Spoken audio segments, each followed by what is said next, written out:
Are you tired of guessing which keywords drove traffic last month? Learn to pull exact Semrush history in under 3 minutes.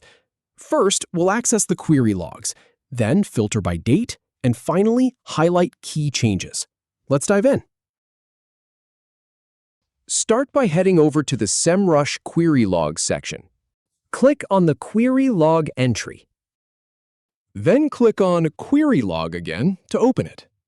Now, click on Dashboard to view the main overview. Click on the Highlight option. Then click on the minus sign to collapse it. Click on Highlight once more.